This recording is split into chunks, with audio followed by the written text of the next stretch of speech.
Bonjour à toutes et à tous. Le projet que je m'apprête à vous dévoiler est unique. Il est difficile à réaliser, techniquement déjà, humainement parlant, je vous dis pas. Mais par contre, une fois que le projet sera terminé et diffusé, ça va regrouper une large communauté, non seulement de la SMR, mais aussi les amoureux de la nature, etc. Mais c'est surtout en fait une expérience humaine que je vais livrer en Mongolie. Voilà. Alors c'est pas des vacances, hein. Je vous demande pas de me payer des vacances. C'est juste qu'en fait j'ai besoin d'une équipe technique parce qu'on va réaliser avec des moyens techniques quand même relativement lourds, donc drone, caméra, micro. Le but de ça, c'est de faire une vidéo qui soit artistique déjà de une, qui corresponde à la SMR déjà parce que c'est cool, et c'est surtout un voyage humain et spirituel. Donc le but de la manœuvre, c'est en faisant ce petit reportage que je diffuserai sur la chaîne, eh ben, c'est de rendre possible un voyage en Mongolie avec les abonnés, comme la Thaïlande. Donc vous pouvez contribuer à ce projet, ou pas. Ça c'est libre à vous, vous avez le choix, vous êtes libre. Vous avez soutenu en fait depuis pas mal d'années ce que je faisais, donc je me dis, je vais vous demander à vous quoi, en fait, tout simplement. Donc je vous cache pas que je suis pas super à l'aise avec ce genre de truc, mais je me dis, merde, je vais le faire quoi. La seule chose que je peux vous promettre, c'est que le reportage que je vais faire, enfin en tout cas la vidéo aussi ASMR, va casser les dents. Voilà, c'est la seule promesse que je puisse vous faire.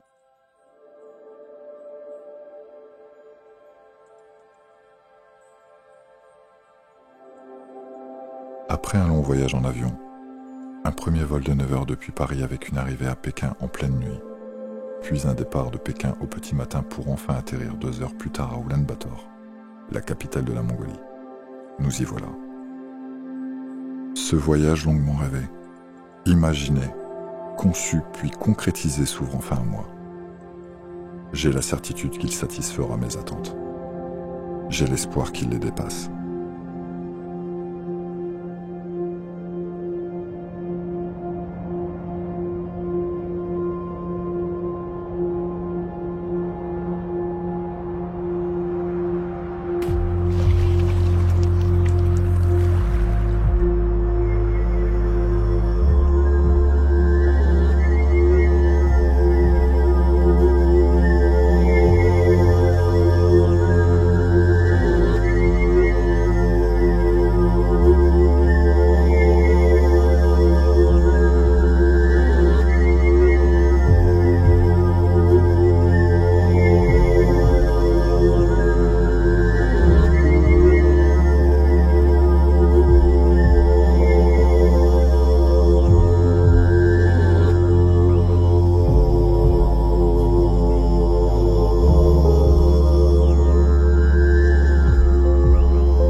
Nous entrons dans le bruit et l'air chaud et sec des routes d'Ulaanbaatar par le biais de Ouira, chauffeur de taxi local d'une quarantaine d'années qui nous interpelle dès notre passage des portes de l'aéroport et qui nous aide même à faire réparer mon téléphone tombé en panne la veille du départ.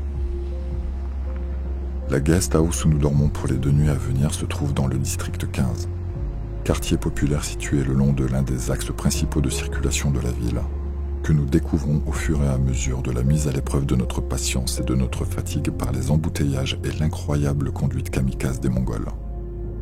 Soulagés d'arriver enfin à destination, nous constatons avec amusement que les rapports et la communication en Mongolie risquent d'être plus complexes que prévu. Il s'avère que même dans la capitale du pays, les personnes parlant ou même comprenant simplement une autre langue que le mongol sont extrêmement rares, et que pour faciliter un peu plus les choses, la totalité de l'écriture de la vie courante, panneaux, enseignes sont en alphabet cyrillique, que nous ne lisons évidemment pas. Mais ce défi rendant l'aventure encore plus intéressante, je ne me décourage pas pour autant. Dès le lendemain, nous nous rendons dans le centre-ville.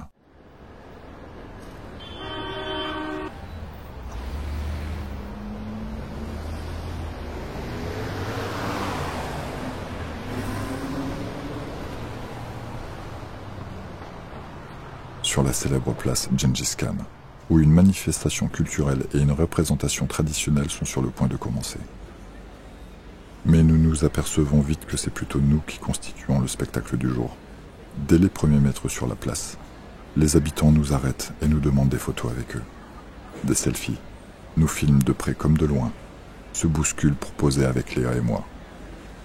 Nos looks ne passent visiblement pas inaperçus ici. Il nous devient compliqué d'avancer parmi les gens qui s'attroupent. Et Loïc, caméra à la main, filme avec amusement cette insolite entrée en matière.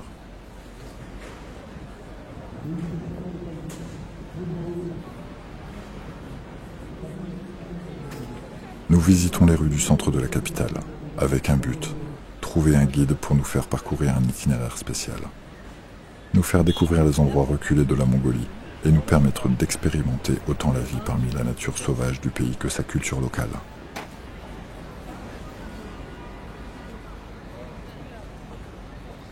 Une succession de rencontres nous amène alors à la perle rare.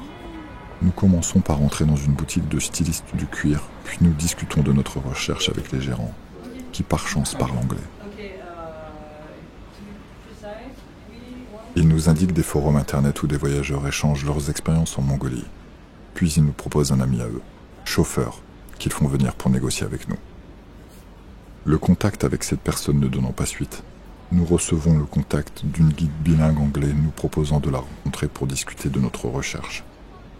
Après 1h30 de conversation, nous validons à un tarif intéressant un itinéraire de 11 jours. Plutôt sportif certes, mais précis et varié qui nous permettra d'avoir une vue assez complète sur les différents aspects de la Mongolie et une immersion dans la vie locale. Nous traversons à nouveau Oulan-Bator. Son trafic assourdissant et sa pollution avec des rêves de silence et des images de grands espaces plein la tête. Il est temps de rentrer se reposer et préparer notre départ du lendemain pour 11 jours d'expédition. Nous rejoignons la guide et 3 autres voyageurs sur place dans un campement reculé, à 9 heures de route de la capitale, en bus. Nous quittons la ville, et la nature à perte de vue me frappe dès les premiers kilomètres. L'aspect rudimentaire de tout ce sur quoi nous sommes très exigeants en Occident me saute aux yeux. Les habitations sont rustiques, coupées de tout. Les routes sont inexistantes sur une bonne portion du trajet. Le bus coupe à travers les prairies et les rivières, même dans la nuit noire, où il écarte de la route à coups de klaxon les troupeaux de vaches, chèvres, moutons, chameaux et chevaux en liberté. Pour notre plus grand plaisir auditif et visuel, nous profitons tout au long des 9 heures de trajet d'une compilation de clips musicaux et télévisés mongols, qui a presque le don de nous faire regretter nos artistes nationaux. Nous faisons une courte pause sur la route pour manger, et je découvre alors la cuisine locale, à base de riz et de viande d'agneau bouillie, avec son traditionnel thé au lait de yak. Le confort semble de plus en plus rudimentaire à mesure que nous avançons dans les plaines. Nous arrivons à destination où nous attendent la guide, le chauffeur et le van russe avec lequel nous effectuerons les déplacements durant l'excursion. Nous partons à nouveau pour 2 heures de route, mais cette fois-ci toute notion de confort a réellement disparu. Le camion coupe les rivières, trouve son chemin à travers des terrains que nul n'envisagerait de prendre à pied, escalade les rochers, et ce, dans la nuit noire, au milieu de la nature sans panneau ni GPS. Nous atteignons enfin le campement où nous sommes reçus dans des yourtes traditionnelles par une famille locale.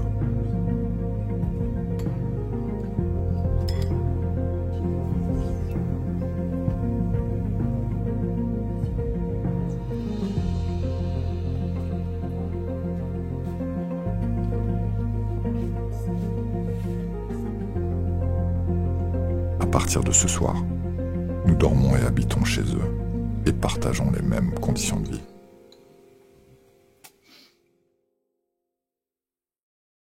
Notre excursion débute enfin par une journée de traversée des montagnes pour se rendre dans un autre village au bord du 2e plus grand lac de ce que les Mongols appellent la région des 8 lacs. Mais la réelle stupéfaction commence au réveil, au moment où je sors de la yourte et découvre les lieux pour la toute première fois, en plein jour.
Les mots manquent pour décrire la beauté des lieux au lever du jour.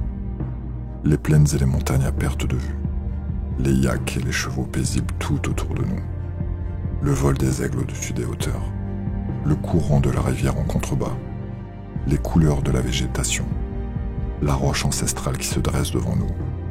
Le vent qui balaye les steppes. Et incontestablement, le silence.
Ce silence si pur et à la fois si imposant qu'il me fait me sentir insignifiant, mais aussi faisant partie de ce tout, de cet instant et de l'énergie de ces lieux dont j'ai tant rêvé.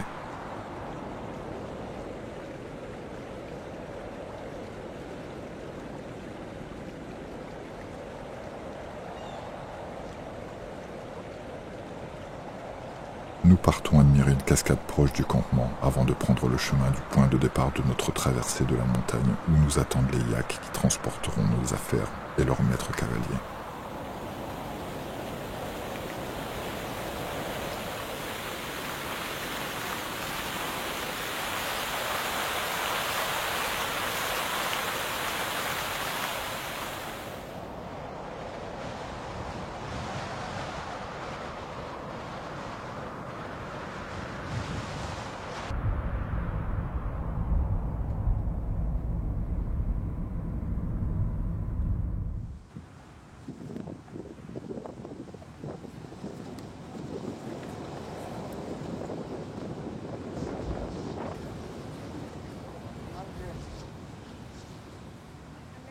Nous chargeons 2 yaks de notre matériel de camping, d'eau et de nos affaires personnelles. Puis nous partons à pied gravir la montagne afin de rejoindre la famille vivant face au lac qui nous héberge pour la nuit.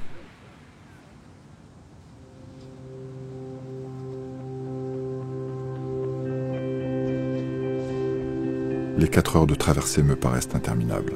Caméra et matériel sont sur le dos, tant le relief est abrupt et la route contraignante. L'extrême difficulté physique de ce chemin n'a d'égal que la beauté des paysages qui se succèdent sous mes yeux.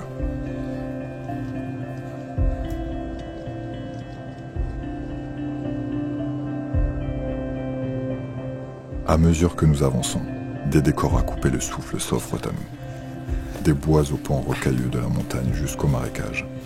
Tous ces paysages semblent sortir d'un récit fantastique. L'atmosphère calme et intimidante de cette nature muette et à la fois hostile s'étendant à l'infini est tout simplement unique.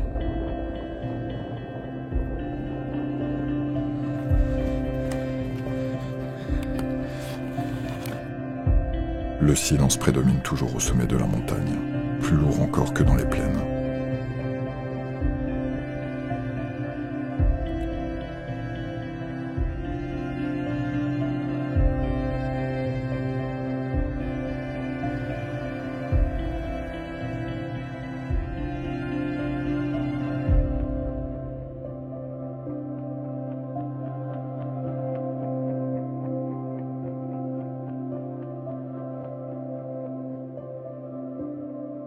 Nous atteignons les yourtes peu avant la tombée de la nuit. Épuisés, endoloris, mais je sais désormais que la découverte d'une vue telle que celle d'aujourd'hui a un prix. On nous accueille dans la yourte familiale pour le dîner traditionnel que nous partageons tous ensemble, avant de profiter d'une nuit de sommeil amplement méritée.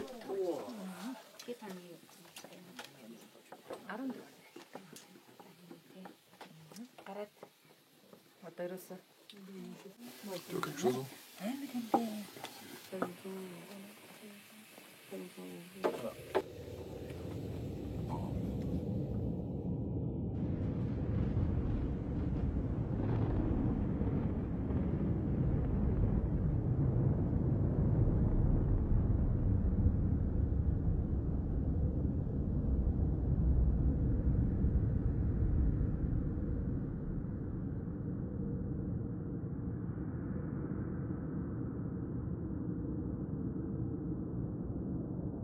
Au réveil le lendemain, je suis soulagé de voir le soleil se lever et les températures très froides s'estomper peu à peu.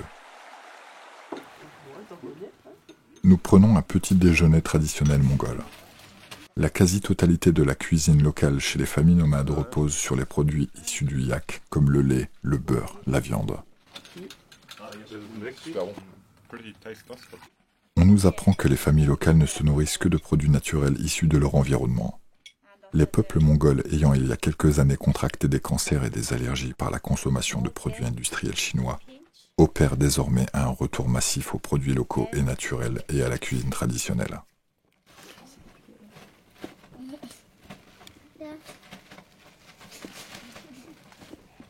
Little small. It's this tabaka is very strong. It's the clearing the nostril.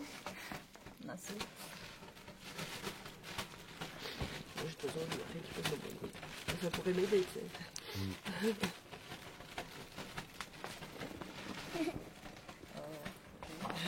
If you not use this smoke, just sorry, just I show you. Just take this, then and clip back.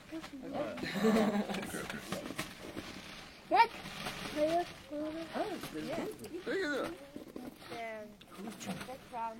All the decorations of everything, objects. Yes. And also I will explain the Mongolian traditional here. La guide nous fait part de nombreux détails de vie de la famille qui nous accueille. Nous parle des yourtes, de leur construction, de la signification de nombreux éléments comme la présence des deux piliers centraux symbolisant le père et la mère de famille, le cercle central et les rayons symbolisant le soleil et les nombreux enfants de la famille, la porte d'entrée portant des décorations visant à éloigner les mauvaises énergies, les nombreux symboles de loyauté et de force présents sur les peintures décoratives. The symbol is on the top. It means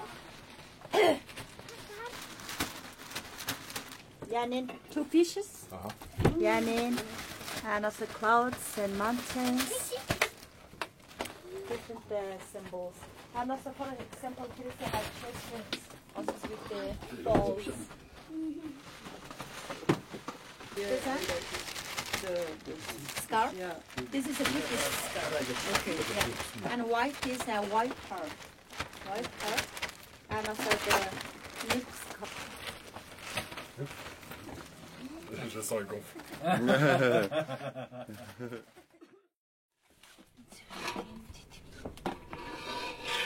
Nous assistons ensuite à la production de vodka à partir de lait de yak fermenté via un processus de distillation fait maison.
Les températures ne se montrent finalement que peu clémentes et continuent à descendre.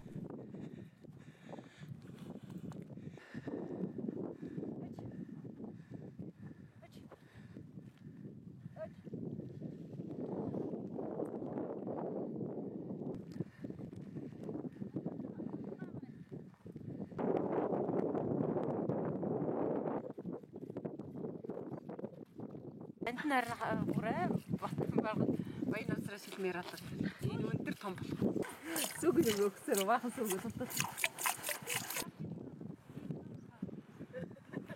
Nous nous voyons attribuer à chacun un cheval, et guidés par les 2 maîtres cavaliers et leur yak, nous entreprenons la traversée de la vallée afin de retrouver notre chauffeur de l'autre côté de la montagne, tout en passant par le plus grand des lacs de la région.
Le vent glacé souffle sur les steppes alors que nous traversons les vastes étendues silencieuses de Mongolie. Nos chevaux nous impressionnent par leur résistance et leur endurance.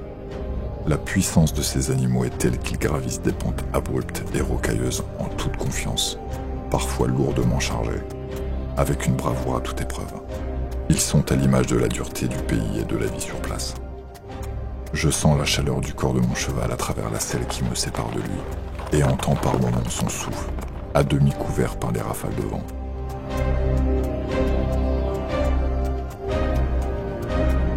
La beauté de la nature qui nous entoure me frappe un peu plus chaque jour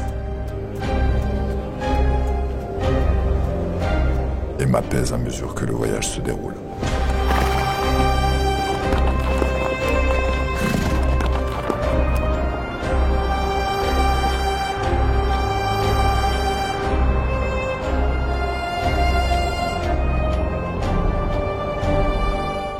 Nous arrivons au sommet de la montagne et découvrons le lac dont on nous a tant parlé. Nous descendons de nos chevaux pour apprécier ce moment hors du temps. Observer le relief surplombant ce tableau surréaliste. Son mémorial spirituel constitué de pierres et d'une écharpe traditionnelle bouddhiste témoigne de l'aspect unique, voire sacré du lieu qui s'offre à mes yeux. Mais la route est encore longue jusqu'à notre point d'arrivée derrière la plus haute montagne. Ainsi, ce moment de plénitude prend fin pour laisser place à la suite de notre périple. De temps à autre, les maîtres cavaliers jouent avec nous, poussent nos chevaux pour nous inviter à faire la course avec eux. La convivialité et la joie de vivre des Mongols est sans limite. Même après 5 heures de route à cheval dans des conditions climatiques compliquées, ils continuent à plaisanter. La dernière pente reste la plus impressionnante de notre trajet. Les chevaux, qui ont déjà prouvé leur vaillance tout au long de la route, entreprennent la montée d'une côte raide et parsemée de pierres. Ils glissent, ils forcent, se bousculent parfois, mais jamais ne s'arrêtent. Connaissant déjà cette route et sachant quelle étendue de prairies les attend derrière. Les yaks ont pris de l'avance sur nous et nous laissent abasourdis par leur efficacité à gravir cette montagne. Tous épuisés, nous atteignons les hauteurs des steppes, où nous attend notre chauffeur, puis nous quittons nos chevaux et déchargeons les yaks.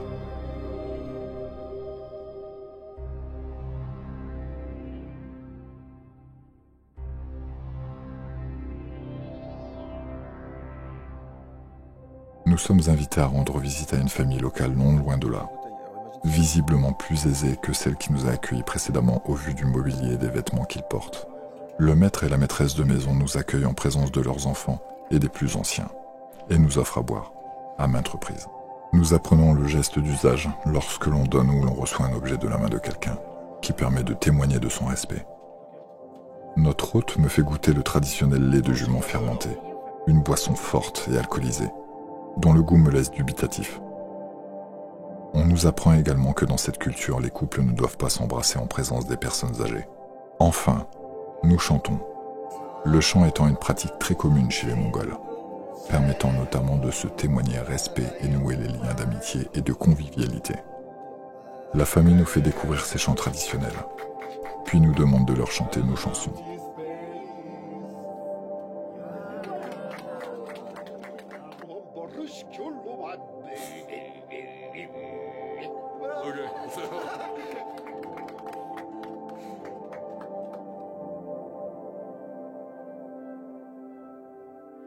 Nous prenons ensuite congé pour aller rejoindre la famille qui nous accueille cette nuit.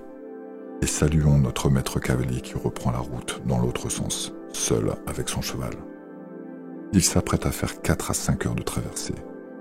La nuit tombant et la tempête se levant, nous assistons sans voix à une vraie scène de cinéma lorsque nous le voyons disparaître dans la brume glaciale qui avale la montagne.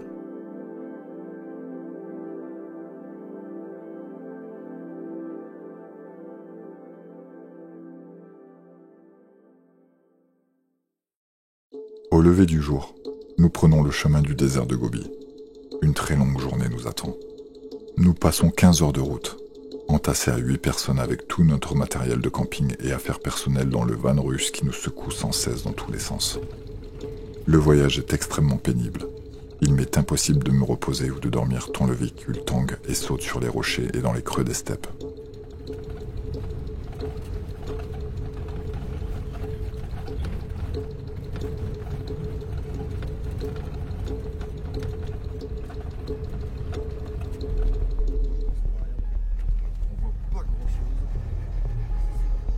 La nuit tombe, rendant la route de plus en plus difficile et l'orientation de plus en plus laborieuse.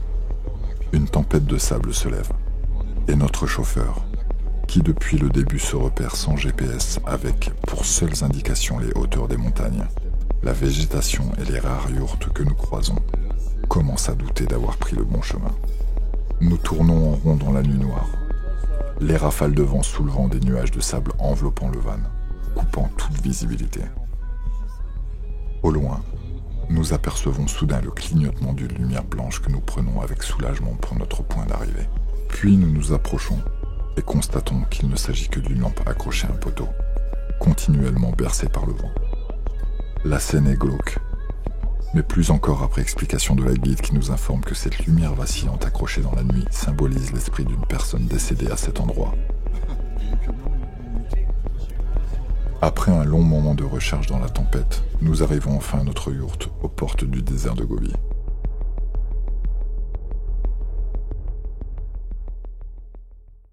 Au réveil, je prends connaissance du paysage environnant et des conditions climatiques très rudes qui nous attendent. La température avoisine les 0 degrés et le vent intense et glacial me mord la peau. Avec Loïc, nous nous réfugions dans le van afin de recharger les diverses caméras et ordinateurs, qui finissent malgré nous par mettre à plat la batterie du véhicule. 3 batteries. iPad. C'est bien. Nous allons à la rencontre des chameaux de ce désert froid et aride. De grands animaux paisibles dont on peine à croire qu'ils survivent là toute l'année. La guide nous conduit ensuite jusqu'à la dune chantante, dont nous entreprenons d'atteindre le sommet malgré le froid et le souffle d'air incessant.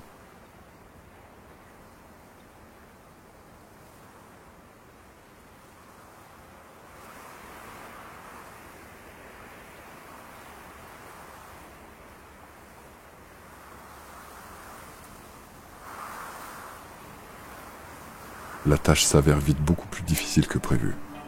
Le sable, très mou et glissant, et la pente extrêmement raide nous épuisent rapidement. Je commence malgré mes efforts et ma condition physique à manquer d'oxygène, déjà peu présent à cette altitude.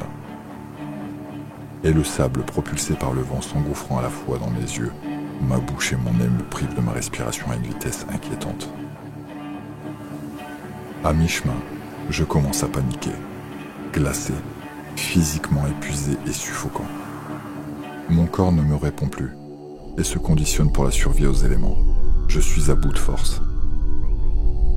La supériorité de la nature m'offre à ce moment précis l'expérience de ce qui est probablement l'effort le plus difficile que j'ai eu à surmonter au cours de ma vie. Léa atteint le sommet de la dune, suivi de Loïc, non sans mal. Il rapporte les images que j'ai le plaisir de vous montrer, et qui ne reflètent clairement pas la réelle difficulté de cet instant.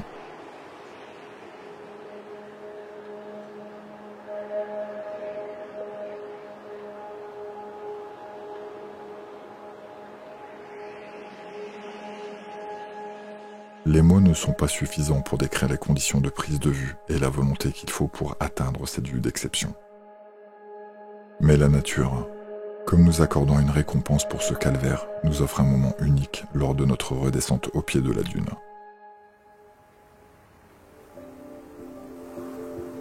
Un troupeau de chevaux sauvages, sortis de nulle part, croise notre chemin. Telle une apparition ou un mirage, le groupe de chevaux et leurs poulains traversent parmi nous, presque sans nous remarquer. Le temps s'est arrêté, à tel point que nous ne prêtons plus attention aux violentes rafales qui nous bousculent. Nous admirons simplement le cadeau qui nous est fait à cet instant.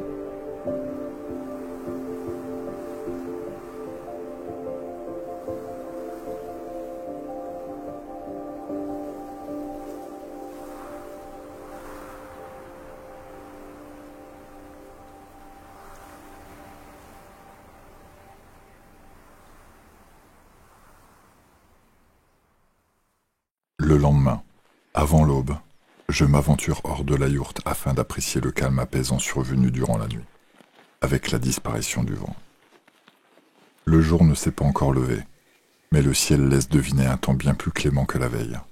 Je marche parmi les chameaux et observe le soleil qui apparaît peu à peu au-dessus des plaines arides, éclairant les dunes du désert de Gobi.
Nous prenons ensuite la route vers une autre zone désertique, région ayant hébergé les premiers dinosaures.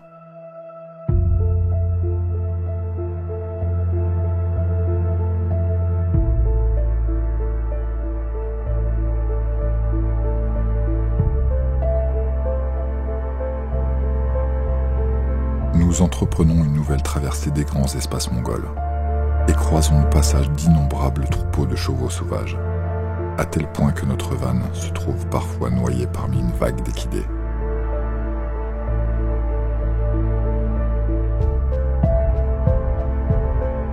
Admirer de tels animaux en totale liberté est un cadeau dont on ne rêve plus en Europe. Leur attitude majestueuse et désinvolte nous laisse à penser que nous sommes bel et bien sur leur terre, et qu'ils sont spectateurs des traversées des hommes depuis des millénaires. Sur le chemin, nous nous arrêtons dans la seule ville, à des centaines de kilomètres à la ronde, où une des expériences les plus satisfaisantes de notre périple nous attend. Notre première douche depuis le début de l'expédition.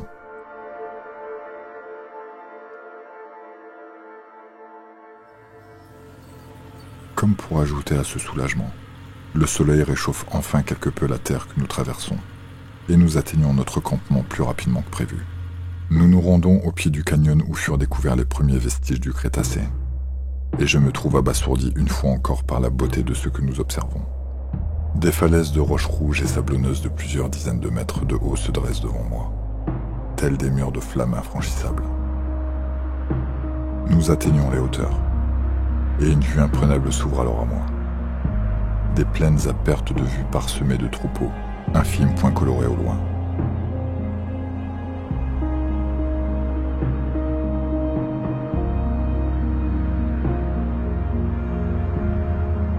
Le soleil commence à décliner, laissant la roche se parer de couleurs exceptionnelles.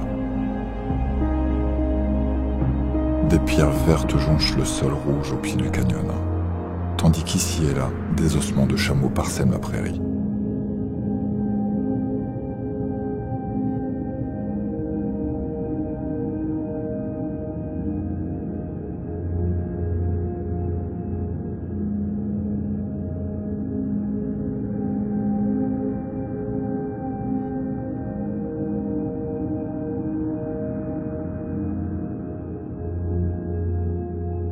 Nous rentrons jusqu'au campement, où nous attend une toute autre facette de la culture mongole. La mise à mort de la chèvre que les locaux partagent avec nous, pour se digner au milieu du désert.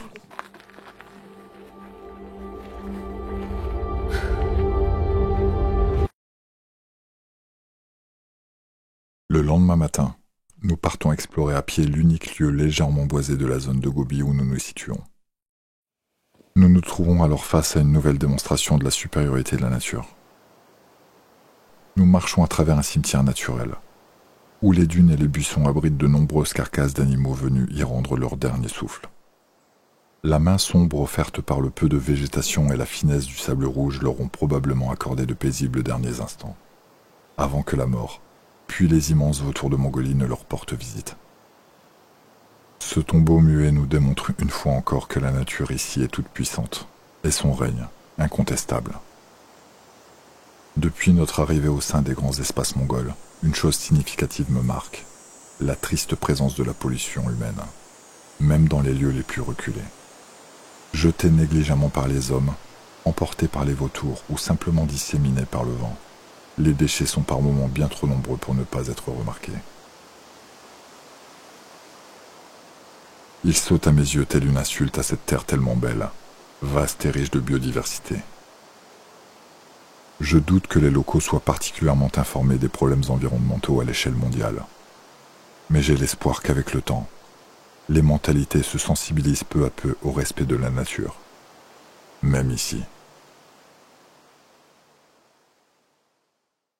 Nous prenons à nouveau la route, cette fois-ci en direction de reliefs montagneux, renfermant des glaces éternelles parmi les roches de granit. Un autre tableau d'une grande beauté, froide et silencieuse au milieu de plaines arides. Les troupeaux de yaks accompagnés de leurs petits s'abreuvent dans la rivière partiellement givrée à quelques mètres de moi, tandis que d'innombrables rongeurs galopent dans les herbes et au bord de l'eau.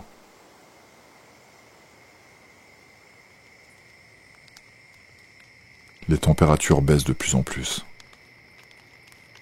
et nous nous trouvons maintenant réveillés par le froid au petit matin, lorsque le feu dans la yourte s'éteint. Nous partons pour une nouvelle longue route en remontant vers les steppes, en nous éloignant du désert, au cours de laquelle nous croisons des troupeaux de chameaux et de chevaux parcourant les plaines.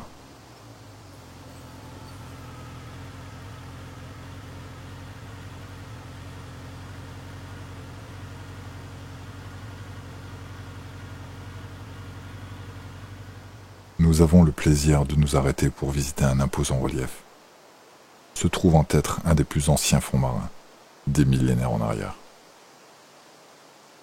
Les multiples couleurs des roches témoignent des époques qu'elles ont vécues, et se détachent minute après minute dans la lumière décroissante du crépuscule. Leur hauteur me permet d'admirer l'immensité de ce territoire, une terre sans fin à travers les rayons du soleil. Nous sommes ensuite reçus par une nouvelle famille nomade venant d'intégrer son emplacement d'hiver. Plus proche d'un décor de campement post-apocalyptique sorti du film de Mad Max que d'une vraie demeure hivernale. Les rapports sont toujours très conviviaux avec les Mongols qui nous reçoivent. Ils rient beaucoup et mettent tout en œuvre pour nous apporter le peu de confort qu'il est possible d'envisager avec leurs moyens. C'est ainsi que nous avons pu constater leur efficacité, assistant ensemble à l'installation extrêmement minimaliste et rapide d'un poêle à bois pour chauffer notre yourte.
Le lendemain, nous poursuivons notre route en direction de la capitale avec la traversée de steppes montagneuses, réputée pour la présence d'une importante faune sauvage.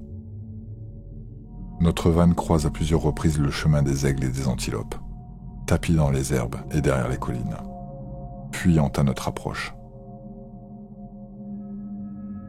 Des monts vertigineux nous entourent, coupant le souffle incessant du vent. Je prends alors un instant pour apprécier le silence et la paix qui règnent en cet endroit. Les cris des oiseaux résonnent contre la roche.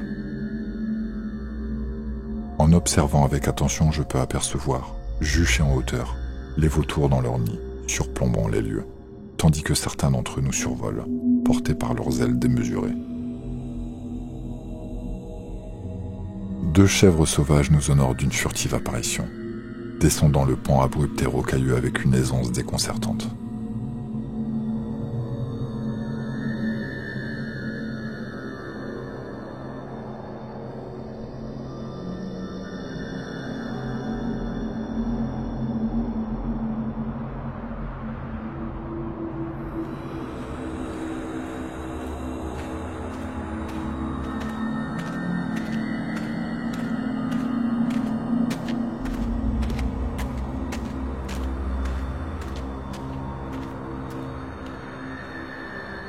La lune se dévoile derrière les reliefs rougeoyants qui nous entourent alors.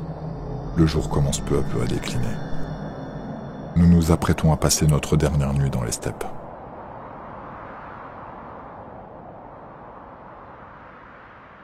Les températures s'annonçant trop difficiles pour nous permettre de camper sous tente telle que l'avait prévu notre guide, nous partons alors en quête d'une yourte pour y chercher refuge. Notre van peine à se repérer dans l'obscurité jusqu'à ce que nous tombions au milieu de nulle part face à une yourte. Vide. L'hospitalité traditionnelle mongole veut que quiconque laisse la porte de sa demeure ouverte invite ceux qui en ont besoin à s'abriter et faire comme chez soi. Nous entrons alors à l'intérieur et visitons ce qui doit être le lieu le plus typique croisé durant notre périple. Nous accueillent des estomacs de chèvre accrochés au mur de la yourte, utilisés pour la conservation du beurre. Un monceau de viande fraîchement dépecée entassé sur une table, ainsi que plusieurs têtes de moutons tranchées, gisant à même le sol. Ce décor qui peut nous paraître des plus particuliers constitue pourtant le quotidien des familles mongoles nomades. Le maître des lieux ne tarde pas à nous rejoindre. Nous saluons avec bienveillance et nous invite à partager le dîner. Il nous parle de son fils parti à l'armée, des nombreux troupeaux qu'il possède, de la difficulté de les faire migrer jusqu'à son campement d'hiver tant les distances sont grandes et les conditions rudes. Tout naturellement, il nous offre une part de ses réserves de viande, et nous le remercions en lui offrant à boire, tout en écoutant avec passion ses récits.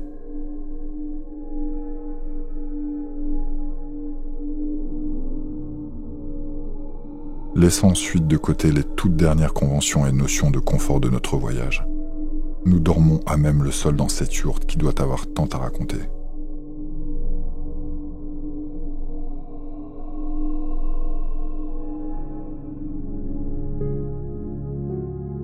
Le jour levé, je m'aventure à l'extérieur. Rien, à perte de vue. C'est probablement le lieu le plus désert où nous avons passé la nuit.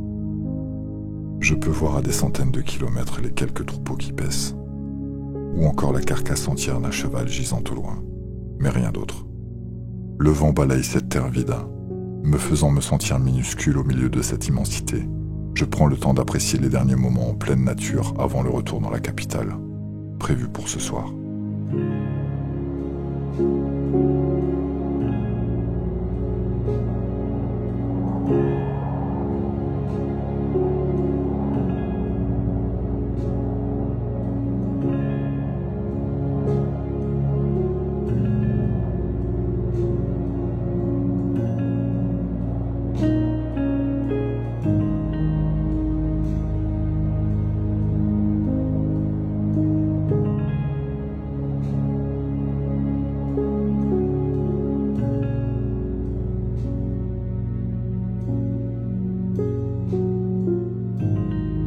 Nous renouons donc à contre-cœur avec la civilisation et la ville. Une longue journée de route plus tard.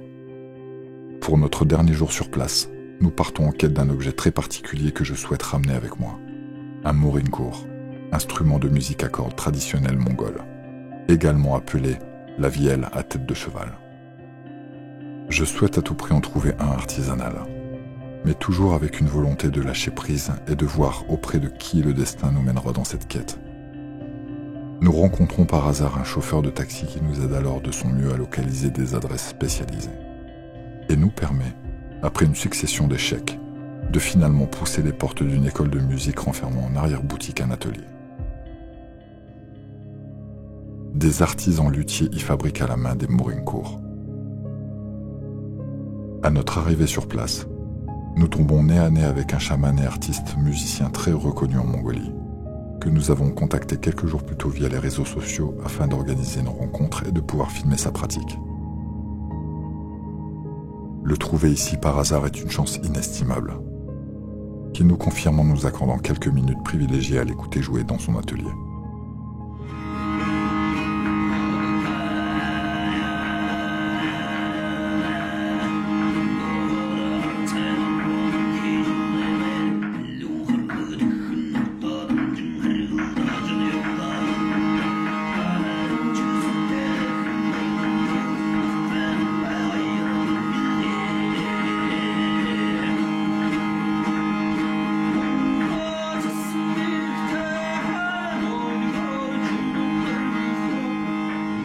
Sa musique et sa voix résonnent de pureté au milieu du son des autres artisans coupant, polissant et peignant le bois avec savoir-faire et minutie. Cet instant inattendu et unique reste à mes yeux l'un des plus beaux souvenirs de ce voyage.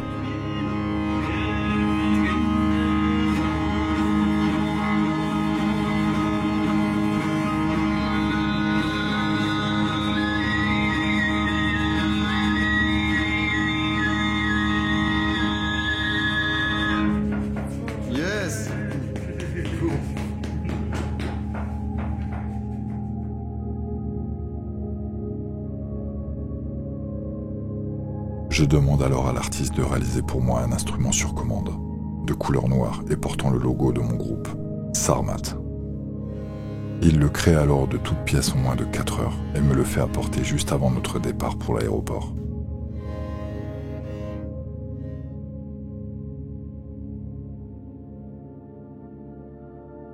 Par ce voyage, j'avais la volonté d'assouvir ma curiosité au sujet de ce pays.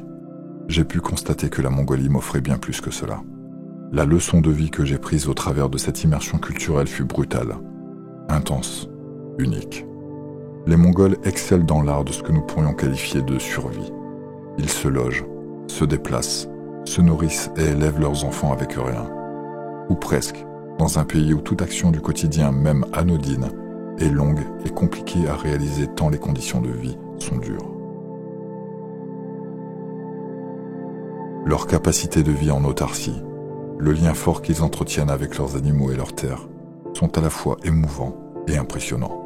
Malgré leur attitude brute et leurs habitudes décomplexées, les Mongols m'ont rendu admiratif de leur hospitalité, de leur extrême générosité et de leur capacité à dépasser la barrière de la langue par tous les moyens, avec aisance et humour. Ils vivent en harmonie avec leur environnement, si inhospitalier et aride soit-il, et dégagent à la fois fierté et sérénité. Ils ne verbalisent pas leur religion et ne parlent pas de leur spiritualité. Ils la vivent, tout simplement, sans l'exposer, comme quelque chose d'intime et faisant à la fois simplement partie de l'existence. J'ai appris à leur contact que notre corps s'adapte de lui-même à son mode de vie. Avant le départ, je n'étais pas tranquille concernant ma santé à la fois physique et psychologique. Et je nourrissais une crainte de me retrouver en détresse et sans assistance médicale possible au milieu de nulle part si un problème survenait. J'ai pu constater un réel contraste de sentiments, une fois sur place. Une sérénité et un calme intérieur que je n'avais encore jamais connus. Et un bien-être constant, malgré la difficulté du quotidien sur place. Tout au long de notre voyage, j'ai volontairement laissé faire les choses, allant à l'encontre de l'angoisse générée par le besoin de contrôle et de préparation que l'on vit dans notre société. Se détacher des repères de notre mode de vie était primordial pour moi. J'ai ressenti de la tristesse à l'idée de voir cette expérience s'achever, mais aussi une certaine joie d'enfin retrouver mes attaches, mes habitudes de vie et de confort. Le mode de vie mongol, aux antipodes du nôtre, m'a avec brutalité mis face au constat que notre notion de l'existence n'est pas motivée par les mêmes choses. Des choses bien plus futiles et secondaires, voire même superficielles, qui nous font peut-être passer à côté de l'essence de la vie et de ce qui nous entoure.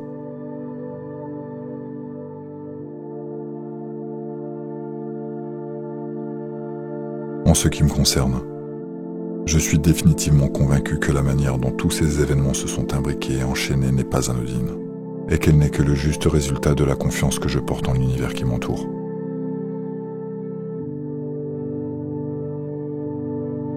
Avant de vous quitter, je tenais à vous laisser un message beaucoup plus personnel. Je suis profondément reconnaissant envers vous, mes abonnés, ma famille, mes amis, pour votre engouement, pour votre soutien et votre aide, qui ont été déterminants pour ce projet.